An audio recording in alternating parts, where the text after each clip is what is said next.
السلام عليكم ورحمة الله وبركاته. ازيكم حبايبي؟ عاملين ايه؟ يا رب تكونوا بخير. النهارده بقى ان شاء الله هنعمل معاكم الزلابية او لقمة القاضي،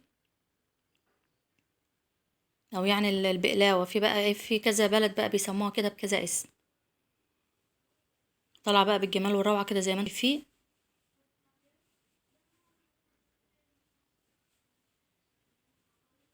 بتمنى بقى ان شاء الله الوصفة تعجبكم وتجربوها.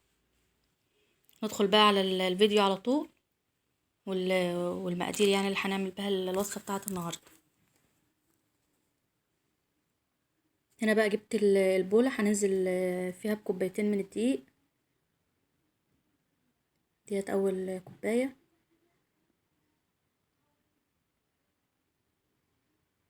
اللهم صل وسلم وبارك على سيدنا محمد.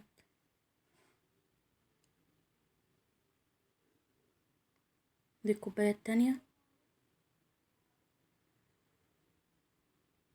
طريقتها ما شاء الله سهلة وبسيطة ومش مكونات يعني كتيرة. معلقة كبيرة سكر، ومعلقة صغيرة خميرة فورية، ورشة ملح. ديت رشة الملح. هنقلبهم بقى مع بعض كويس. بعد كده بقى ننزل بالمية، مية دافية او مية من الحنفية، لان الجو برضو دلوقتي ايه حر. دي كوباية مية. هننزل بقى كده بشوية بشوية، نشوف هتاخد قد ايه. هي خدت معايا كوباية مية ومعلقة واحدة زودتها عليها. بس اهم حاجة ننزل كده بالتدريج عشان ما تعملش مننا ونحتاج دقيق، عشان بقى حسب نوع الدقيق يعني. هنا هنحط كمان معلقة واحدة بس مية زي ما قلت لكم.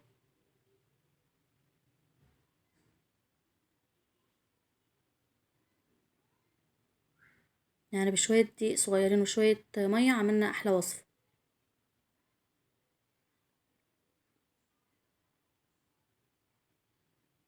ده بقى القوام بتاعها. هي لسه بقى لما بتخمر شوية بتتقل شوية.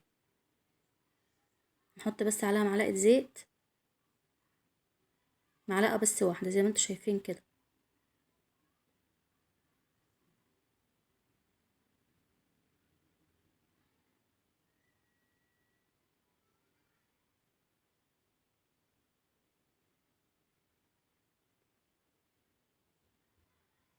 هنزل بقى اللي في الاطراف كده بالمعلقة كده والسباتيولا بتاعتنا.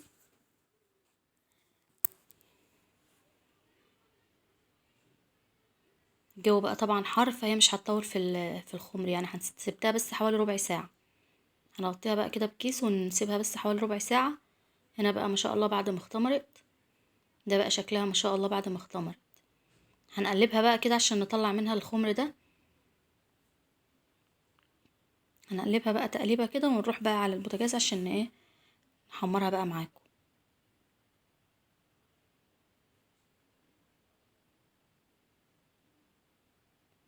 شوفوا لما زي ما قلت لكم تقلت ازاي لما اختمرت يعني. هنا بقى حطيت الزيت على النار يسخن. يعني انا سخنته خالص وهديت النار. يعني النار دلوقتي هاديه، عشان اول ما تنزل بقى ما تاخدش لون وتبقى من جوه نيه.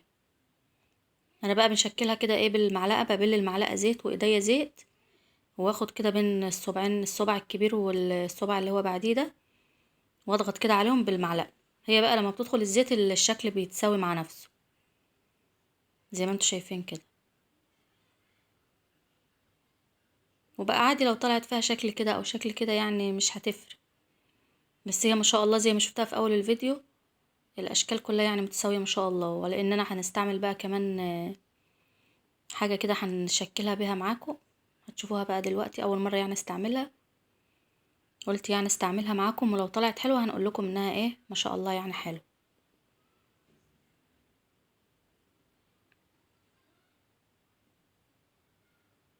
هنقلبها بقى كده ما شاء الله خدت اللون الجميل ده الذهبي. اللي حابب بقى ياخد يديها لون خفيف كده ويطلعها وبعدين يرجع يدخلها تاني الزيت ممكن. بس انا بصراحه بعملها على مره واحده. ما شاء الله بتبقى من جوه مستويه، وما بتبقاش يعني معجنه ولا اي حاجه، وبتبقى كمان من بره ناشفه خالص. نطلع بقى دولت، هنحطهم على طول في مصفى بس يصفوا الزيت، وبعد كده هنحطهم بقى في الشربات. دي بقى الجهاز اللي انا بقول لكم عليه. انا اول مره بصراحه استعمله، بس يعني طلع ما شاء الله حلو. حطيت بقى كده، بليته شويه زيت كده بالفرشه، وحطيت فيه العجينه، وبننزل بقى كده ايه، واحده واحده كده، حسب بقى الحجم اللي انتوا عاوزينه، عاوزين تكبروها عاوزين تصغروها. هي بقى تنزل بقى يعني معايا ايه، واحده كده وواحده كده يعني. بس يعني ما شاء الله كانت حلوه يعني.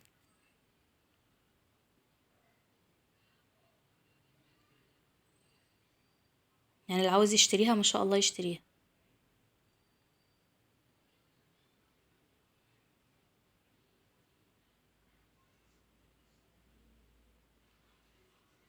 اللي نلاقيها بقى تحمر كده بنقلبها يعني ايه، عشان ما تحمرش جامد.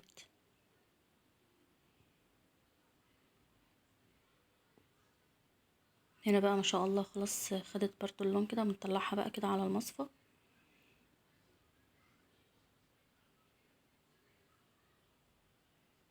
اللهم صل وسلم وبارك على سيدنا محمد. هنعمل معاكم بقى كمان شوية عشان تشوفوا برضو الجهاز ده.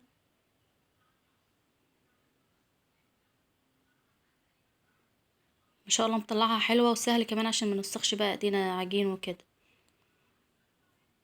هنا بقى خلاص بعد ما خلصت بقى كل الكمية، ده الشربات طبعا عارفين الشربات بيبقى تقيل، كوبايتين سكر وكوباية مية. وبعد بقى ما يغلي شوية كده عصرت عليهم عصرة ليمونة وطفيت. قلب بقى فيه كده الزلابية بتاعتنا او لقمة القاضي، ونطلعها بقى برضو في الايه في المصفى. زي ما انتم شايفين ما شاء الله واخده لون ذهبي ومقرمشه خالص خالص من بره ما شاء الله، ومن جوه ما شاء الله مستويه. ده بقى الشكل النهائي بتاعنا ما شاء الله بعد ما حطيتها في طبق التقديم. بصراحه يعني روعه خالص. هنحط بقى هنا شويه كده سكر بودره، اللي حابب يعني ايه ياكلها بالسكر البودره، والتانية بقى كده سبتها بالشربات يعني زي ما هي. واللي حابب بقى يحط عليها صوص شوكولاته او صوص كراميل تنفع يعني برضو. بس هي بصراحه بتبقى حلوه كده مع الشربات او بالسكر البودره.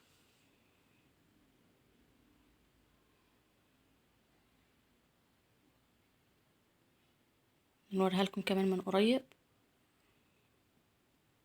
وهندوقها كمان معاكم عشان تشوفوها كمان من جوه. ما شاء الله من جوه هشة خالص ومستوية، يعني مش معجنة زي ما انتم شايفين كده.